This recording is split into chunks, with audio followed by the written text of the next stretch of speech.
तो हेलो दोस्तों, इस वीडियो में हम मेरे द्वारा मेरे बीपीएससी 17वीं बीपीएससी में GS2 सेक्शन में जो जियोग्राफी और इकोनॉमिक्स के क्वेश्चंस को मैंने कैसे डील किया है उसको मैं इसमें रिव्यू करूँगा। और अगर आप लोगों को भी अगर अपने अपने कोई मतलब आंसर बुकलेट रिव्यू कराने हो तो आप मुझे नीचे दिए गए ईमेल आईडी पर भेज सकते हैं। मैं ट्राई करूँगा कि उनका मैं रिव्यू कर दूँ। कुछ लोगों ने मुझे भेजा है तो मैं उनकी रिव्यू करूँगा। ये मेरी कॉपी है। तो इसमें मैंने खंड 2 का सेक्शन 2 का जो इकोनॉमिक्स और जियोग्राफी के क्वेश्चन है उसका इवैल्यूएशन किया। तो आइए देखते हैं। चलिए, पहला क्वेश्चन है कि भारत में शीतकालीन वर्षा जलवायु की परिस्थितियों और तंत्र को उनके स्थानिक विस्तार के साथ समझाएं। तो इस क्वेश्चन में मैंने इंट्रो के साथ शुरुआत किया है कि भारत में शीतकालीन वर्षा मुख्यतः पश्चिमी विक्षोभ तथा उत्तरी पूर्वी मानसून से होती है। मानसून का अर्थ है हवाओं का उत्क्रमित होकर मार्ग का बदलना। इसमें मैंने एक मैप का यूज़ किया है जिस मैप के माध्यम से मैंने अच्छे से डिस्क्राइब करने की कोशिश किया है कि किस तरह से पश्चिमी जेट धारा जो दक्षिणी और उत्तरी शाखा में बढ़ जाती है और फिर उत्तर पूर्वी मानसून जो है वो हिमालय से टकरा कर ऊपर रह जाती है और नीचे जो कोरोमंडल तट है बंगाल की खाड़ी से नमी ग्रहण करके कोरोमंडल तट पर वर्षा करती है। और यह शीत ऋतु में हिमाचल प्रदेश कश्मीर में हिमपात की वर्षा के रूप में होती है।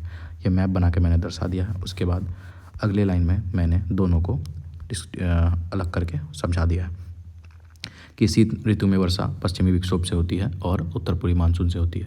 पश्चिमी विक्षोभ से मैंने पश्चिमी जेट धारा का निर्माण भूमध्य सागर में होता है। यह धारा भूमध्य सागर से नमी ग्रहण कर भारत में प्रवेश करती है। इसके बाद यह दो धाराओं में बढ़ जाती है, उत्तरी शाखा और दक्षिणी शाखा। दक्षिणी शाखा से भारत के हिमाचल प्रदेश कश्मीर उत्तराखंड और में हिमपात के रूप में वर्षा होती है। दूसरे उत्तर पूर्वी मानसून में यह साइबेरियन हवाएं हैं जो हिमालय से टकराकर सीधा भारत में प्रवेश नहीं करती हैं। कुछ हवाएं असम से होते हुए बंगाल की खाड़ी में से नमी ग्रहण कर भारत के कोरोमंडल तट पर आंध्र प्रदेश तमिलनाडु में शीत ऋतु में वर्षा कराती है। अतः भारत में शीत ऋतु वर्षा उत्तर में पर्यटक हेतु और तथा दक्षिणों में चावल की खेती हेतु उपयुक्त है। ये मैंने कंक्लूड कर दिया। अब आते हैं अगले क्वेश्चन में। अगला क्वेश्चन है कि भारतीय तट के साथ मैंग्रोव वन आवरण के पर्यावरणीय और आर्थिक लाभों के उदाहरण को साथ चर्चा करें। तो इसमें दो चीज़ पूछा है, एक तो भारत के तट के साथ जो मैंग्रोव के वन के आवरण है उसके बारे में, और उसके पर्यावरणीय लाभ और आर्थिक लाभों को उदाहरण के साथ हम लोग को चर्चा करना है। तो मैंने छोटा सा इंट्रो दिया है कि भारत में मैंग्रोव वन विशेषतः बंगाल की खाड़ी, अरब सागर और लक्षद्वीप एवं अंडमान निकोबार के समुद्री इलाकों में पाई जाती है। इसमें मैंने एक छोटा सा मैप बना दिया है जिससे मैंने दिखा दिया है कि अंडमान निकोबार के मैंग्रोव, लक्षद्वीप के मैंग्रोव वन, बंगाल की खाड़ी, सुंदरवन डेल्टा के मैंग्रोव वन में मैंने कहा दिया है कि यह आधे समुद्री जल में डूबे हुए लवणीय पौधे होते हैं।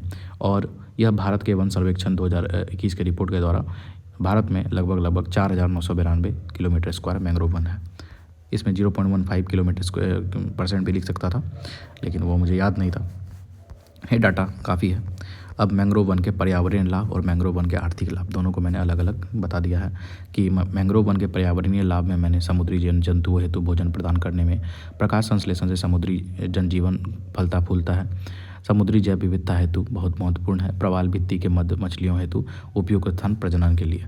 मैंग्रोव वन के आर्थिक लाभ में मछली पालन से आर्थिक लाभ, वनों की विविधता के कारण अन्य औषधीय पौधों का भी आर्थिक उपयोग, पर्यटन की दृष्टि से उपयुक्त नौका यात्रा मनमोहक दृश्य। अतः मैंग्रोव वन हमारे समुद्री अर्थव्यवस्था एवं पर्यावरण हेतु आवश्यक है। सरकार को इसके संरक्षण का प्रयास करना चाहिए। ये हमारा ये क्वेश्चन हो गया। अब आते हैं अगले क्वेश्चन में। अगला क्वेश्चन पूछा है कि भारत में प्रमुख प्रकार के मिलेट्स की खेती के लिए उपयुक्त भौगोलिक परिस्थितियाँ क्या हैं, उदाहरणों सहित समझा। ये अनएक्सपेक्टेड क्वेश्चन था। मिलेट्स मतलब मोटा अनाज होता है। तो मैंने कोशिश किया इसको डील करने का कि 2023 को अंतर्राष्ट्रीय मिलेट मोटे अनाज का वर्ष घोषित किया गया। भारत में इस पहल में महत्वपूर्ण भूमिका निभाई है। भारत में मिलेट्स की खेती मुख्यतः उत्तर पश्चिमी भारत में की जाती है। ठीक है। अब इसमें मैंने एक छोटा सा मैप बना के शुष्क क्षेत्र को दर्शा दिया, शुष्क आर्द्र क्षेत्र को, और इसमें मैंने उपयुक्त भौगोलिक परिस्थितियाँ मोटे अनाज के लिए, जैसे आर्द्र शुष्क वातावरण के बाद कर्क रेखा के ऊपर का क्षेत्र जो कि निम्न वर्षा तथा आर्द्र मौसम का प्रदान करता है। उसके बाद मैंने इसमें मोटे अनाज में रागी, अखरोट, बाजरा आदि शामिल है। यह भारत के राजस्थान, गुजरात, महाराष्ट्र आदि क्षेत्रों में उगाया जाता है। इसका महत्व मैंने लिख दिया कि मोटे अनाज में रुक्षास की मात्रा अधिक होती है, पेट के लिए अच्छा एवं स्वास्थ्यकर होता है। भारत इसका निर्यात करता है और इसका आर्थिक दृष्टिकोण से भी यह महत्वपूर्ण है। अतः मोटे अनाज भारतीय अर्थव्यवस्था के साथ साथ हमारे स्वास्थ्य के लिए भी लाभदायक है। ये मैंने कंक्लूड कर दिया है। एवरेज आंसर, कोई दिक्कत नहीं है। अब ये बहुत ही अच्छा क्वेश्चन पूछा गया था इस बार मखाना पे, कि मखाना जैसे फॉक्स सीड्स या लोटस सीड्स भी कहते हैं कि फसल की खेती के लिए उपयुक्त पारिस्थितिक स्थितियों की व्याख्या करें। इसके उत्पादन और विपणन को बढ़ाने के लिए सरकार द्वारा क्या उपाय किए जा रहे हैं। इंपॉर्टेंट क्वेश्चन था ये। तो मैंने इसको लिखा है कि बिहार के उत्तरी क्षेत्र में मखाना का 85 से 90% उत्पादन किया जाता है। हाल ही में सरकार ने इसको जीआई टैग प्रदान किया। ये मेरा इंट्रो था। मैंने छोटा सा मैप बनाकर इसमें दिखा दिया गया कि दरभंगा, मधुबनी, सुपौल के एरिया में उत्तर बिहार का क्षेत्र यहाँ पे मिलता है ज़्यादा मखाना। इसकी खेती हेतु उपयुक्त पारिस्थितिक स्थिति है कि पानी की अधिकता होनी चाहिए, दलदलीय भूमि होनी चाहिए, चिकनी मिट्टी के साथ बांध बनाकर या बाढ़ बनाकर पानी को रोकने की व्यवस्था है। जैसे बाढ़ बनाकर पानी को रोकना, छोटा सा मैप बना दिया चिकनी मिट्टी से, और मखाना का जो पत्ते हैं वो ऊपर तैरते दिखा दिए। आप कर सकते हैं क्रिएटिविटी, आप कैसा भी कर सकते हैं। अब बिहार सरकार द्वारा मखाना हेतु उठाए गए कदम, इसमें मखाना को जीआई टैग देना। बिहार के 56.4 हज़ार हेक्टेयर में मखाना की खेती होती है। राष्ट्रीय बागवानी मिशन के तहत मखाना बोर्ड का गठन, 600 से 800 करोड़ का निर्यात लक्ष्य रखा गया। 10 जिलों का चयन किया गया, जिसमें 10 जिलों का मैंने दिखा दिया, जिसमें कटिहार, अररिया, सुपौल, दरभंगा, मधुबनी, बेगूसराय, सुपौल, ऐसे क्या कहते हैं सहरसा जैसे कुछ जिले हैं। 1081 हेक्टेयर का प्रमोटर लक्ष्य। हाई यील्डिंग सीड्स पर 100% सब्सिडी का बात किया गया है। कोल्ड स्टोरेज हेतु 100% सब्सिडी, और इसमें आगे सीएम मुख्यमंत्री कृषि प्रोत्साहन योजना के तहत सब्सिडी देगी। पीएम सूक्ष्म लघु उद्यम योजना के तहत 1 जुलाई के उत्पाद की घोषणा भी की जाएगी। अतः बिहार की आर्थिक तरक्की हेतु मखाना प्रमुख पहल है। मैंने सब कुछ कंक्लूड कर दिया। अब आते हैं अगले क्वेश्चन में। ये बहुत ही अनएक्सपेक्टेड था मेरे लिए और मैंने इसको लास्ट में अटेम्प्ट किया है, तो मैंने जैसे तैसे इसको लिखने की कोशिश किया था। तो भारत के 4 बड़े महानगरीय क्षेत्र में उनके आसपास ऑटोमोबाइल उद्योग की वृद्धि के विकास पर चर्चा करें। तो मैंने इसको शुरू किया अपने हिसाब से ही कि भारत के ऑटोमोबाइल उद्योग में 4 बड़े शहर का विकास का एक नया आयाम बनाया है। इसने हाल ही में टाटा, ईवी, नेक्सॉन और ऑटो रिक्शा महत्वपूर्ण है। इसमें 4 महानगरों को दिखा दिया, कलकत्ता, चेन्नई, मुंबई, दिल्ली, और इसमें 4 महानगरों में ऑटोमोबाइल उद्योग का विकास में आज़ादी से पहले ही इन महानगरों में औद्योगिकरण हो चुका था। मुंबई में अत्यधिक एफडीआई यानी कि फॉरेन डायरेक्ट इन्वेस्टमेंट के कारण यहाँ पर ऑटोमोबाइल सेक्टर प्रगति किया है। आगे मैंने इसमें जापान के सुजुकी के साथ भारत का मारुति का जोड़ना, कावासाकी निंजा, होंडा तथा हीरो ग्रुप के साथ इसका मिलना। भारत ने EV30 और @30 के तहत 2030 तक 30% EV यानी कि इलेक्ट्रिक व्हीकल ऑटोमोबाइल सेक्टर में विश्व भागीदारी को सुनिश्चित करना तथा इन्हीं 4 महानगरों में ये इसका विकास हुआ है। अतः दिल्ली, मुंबई, कलकत्ता, चेन्नई ऑटोमोबाइल क्षेत्र में भारतीय अर्थव्यवस्था हेतु निर्णायक भूमिका निभाता है। अब मैं लिख दिया इसमें, अब इट वॉज एवरेज आंसर। अब 2.5 नंबर भी मिल जाए बहुत है। अब आगे देखते हैं। भारत में ये 38 नंबर का क्वेश्चन है। ये भी दोनों क्वेश्चन बहुत अच्छा था, तो मैंने जलोढ़ और पुरोढ़ मृदा पे को बनाने की कोशिश किया है। वैसे मेरे पास ज़्यादा कंटेंट नहीं था इसमें, लेकिन फिर भी मैंने अपना जितना हो सके लिखने की कोशिश किया है। तो अब आते हैं भारत की जलोढ़ और पुरोढ़ डिलुवियल और जलोढ़ मृदा के बीच अंतर स्पष्ट करें। उदाहरणों के साथ उनकी निर्माण प्रक्रिया, विशेषताओं और वितरण पैटर्न की व्याख्या करें। इसमें बहुत सारी चीज़ें एक साथ ही पूछी गई है, जैसे इन दोनों के बीच में अंतर, उदाहरण के साथ निर्माण की प्रक्रिया भी समझाना है, विशेषता भी बताना है और वितरण पैटर्न की भी व्याख्या करनी है। तो देखते हैं अलग अलग मैंने इसको तोड़ के लिखा है कि भारत के उत्तर में गंगा के मैदान एवं दक्षिण गोदावरी मैदान में जलोढ़ मृदा अधिकतम रूप में पाई जाती है। पुरोढ़ मृदा जलोढ़ मृदा कहीं पुराने रूप को कहते हैं, जो पुरानी जलोढ़ मिट्टी कहते हैं। भारत के अलग अलग राज्य में इन मृदाओं का अलग अलग आर्थिक योगदान है। अब अगर हम लोग आते हैं तो इसमें मैंने एक मैप बनाकर गंगा की जलोढ़ मिट्टी दिखा दिया है, नर्मदा ताप्ती की जलोढ़ दिखा दिया और गोदावरी की जलोढ़ मिट्टी दिखा दिया। उसके बाद मैंने इसमें भारत के प्रमुख जगहों पर प्रमुखता इन जगहों पर जलोढ़ या पुरोढ़ मृदा का विस्तार है। जलोढ़ और पुरोढ़ मृदा का निर्माण में मैंने स्थल भाग में चौथा दिखा गया, नदी द्वारा लाई गई जो नवीन गाद है, गाद मृदा से इसका निर्माण होता है। अब अगला पेज में मैंने इसको जलोढ़ मृदा के निर्माण के बारे में बता दिया कि यह नदियों द्वारा लाई गई नवीन गाद से इसका निर्माण होता है।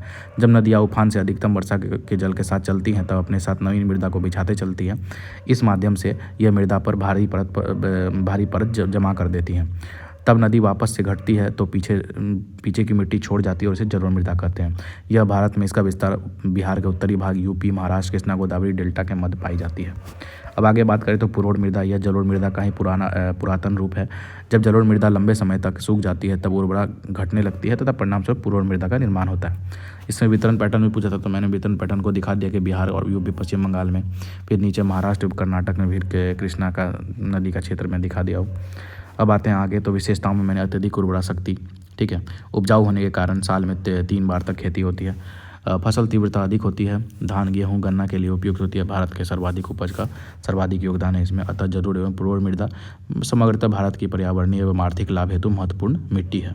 इसके लिए मृदा का संरक्षण आवश्यक है। इसको मैंने कंक्लूड कर दिया। अब आते हैं अगले क्वेश्चन में। हमारा अगला क्वेश्चन है कि भारत में बिहार के जनसंख्या पलायन के कारणों के परिणामों को जनसंख्या को स्थिर करने के लिए राज्य द्वारा उठाए गए उपायों की चर्चा करें। पहले इसको देखिए, पार्ट बाय पार्ट बांट सकते हैं कि बिहार में जनसंख्या पलायन के कारण, पहले कारण लिखना है, फिर परिणाम लिखना है, तथा जनसंख्या को स्थिर करने के लिए राज्य द्वारा उठाए गए कदम। तो 3 पार्ट में यह क्वेश्चन बटेगा और मैंने इसी को अटेम्प्ट किया। नीचे सौर ऊर्जा वाला भी अटेम्प्ट लिया जा सकता था, लेकिन मुझे ये ज़्यादा कंफर्टेबल लगा। तो आइए देखते हैं। तो मैंने शुरू किया है कि आर्थिक सर्वेक्षण 2023 के अनुसार बिहार का पलायन रेट 55% है। भारत में बिहार से पलायन करने वाले लोगों की संख्या सबसे अधिक है। रोजगार तथा शिक्षा के उचित अवसर न मिलने के कारण बिहार में पलायन अत्यधिक तेजी से बढ़ रहा है। आगे मैंने इसको मेन बॉडी में बिहार में जनसंख्या पलायन के कारण पहला बात पूछा था, तो उसको मैंने यहाँ पे लिख दिया। तो सबसे पहला कारण है औद्योगिक पिछड़ापन। झारखंड से 2000 में अलग होने के बाद बिहार को उद्योग का ह्रास हुआ है और बिहार द्वितीय क्षेत्रक विनिर्माण में विकास दर 10 सालों से केवल 20% पर अटकी हुई है।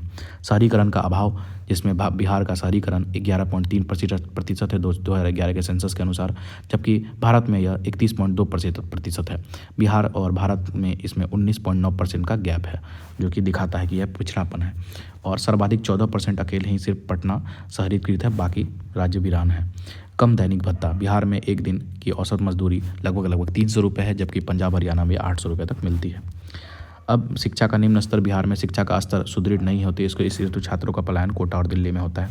डिजिटल साक्षरता का भी अभाव है। बिहार में टेली घनत्व 52% है, जबकि भारत में 82% है। इंटरनेट साक्षरता 32% है, जबकि भारत में 52% है। इंटरनेट इंडिया रिपोर्ट का यह सर्वे है। और महिला इंटरनेट साक्षरता 20% है और महिला श्रम भागीदारी भी बिल्कुल निम्न है। उपयुक्त कारणों से बिहार की जनसंख्या पलायन एक दूसरे राज्य से तेजी से हो रहा है। अब पलायन की समस्या को रोकने हेतु उठाए गए जो कदम है, उन कदमों को देखते हैं। सबसे पहले औद्योगिक निवेश नीति 2016, इसमें 10 औद्योगिक क्लस्टर की स्थापना की जाएगी सरकार के द्वारा, जो मैंने बता दिया, जैसे मोतीपुर हो गया, भागलपुर हो गया, ठीक है, मुजफ्फरपुर हो गया, उसके बाद अपना गया हो गया, बिहटा हो गया, और ये मैंने क्या लिखा मैं खुद ही भूल गया। उसके बाद एक हाजीपुर हो गया। इन जगहों पर इसका मतलब देखा गया है कि यहाँ पे औद्योगिक क्लस्टर स्थापित होगा। नेफ्टेम द्वारा पटना में औद्योगिक यूनिट स्थापना, मेगा फूड पार्क की स्थापना। स्मार्ट सिटी मिशन के तहत शहरीकरण को बढ़ावा दिया जाएगा। पटना मेट्रो में लार्सन एवं टूर्बो यानी कि LNT में रोजगार का सृजन होगा। अत्यधिक श्रम हेतु अधिक मानदेय मिलेगा, जिसके कारण पलायन रुकेगा। 100 स्मार्ट सिटी मिशन का प्रावधान किया गया है। MSME की वृद्धि की गई, जिसमें मखाना उत्पादन, मशरूम उत्पादन में 359 करोड़ का बजट पारित किया गया। शहद उत्पादन के लिए पराग परियोजना, चाय उत्पादन के लिए चाय विकास बोर्ड की स्थापना। अब अगर आएंगे तो ऑनलाइन शिक्षण प्लेटफॉर्म के लिए छात्रों का पलायन रोकने हेतु ऑनलाइन शिक्षण प्लेटफॉर्म लाया गया। अन्य में मुख्यमंत्री युवा उद्यमी योजना में 10 लाख तक सब्सिडी मिलेगी। मुख्यमंत्री महिला उद्यमी योजना, मुख्यमंत्री SC/ST उद्यमी योजना, ठीक है। अन्य में बिहार स्टार्टअप नीति 2022, चर्म एवं कपड़ा नीति 2022 और पटना में खादी मॉल, ये सब चीज़ों से पलायन रुकेगा। उपयुक्त उपाय द्वारा सरकार ने बिहार से पलायन की समस्या को निपटाने का प्रयास किया है, जो कि सराहनीय कदम है। ये मैंने यहाँ पे कंक्लूड कर दिया इस क्वेश्चन को। तो यहाँ पर हमारा जो दोनों क्वेश्चन है ये ख़त्म होता है। तो यहाँ पे मैंने ज्योग्राफी और इकोनॉमिक्स को अपने ढंग से बेस्ट वे में अप्रोच करने का कोशिश किया है। तो उम्मीद करता हूँ आप लोग की वीडियो पसंद आई होगी और कुछ सीखने को मिला होगा। और अगर आप लोग कोई भी सजेशंस देना चाहते हैं तो आप कमेंट्स में लिख सकते हैं। और आप लोग को अगर कॉपी रिव्यू करानी है या कॉपी का मतलब मैं तो नंबर तो नहीं दे पाऊँगा, लेकिन मैं एक रिव्यू कर दूँगा कि आपने कैसा लिखा है। तो आप क्या कहते हैं मेरे दिए गए ईमेल ID पर भेज सकते हैं। तो ठीक है, मिलते हैं, धन्यवाद।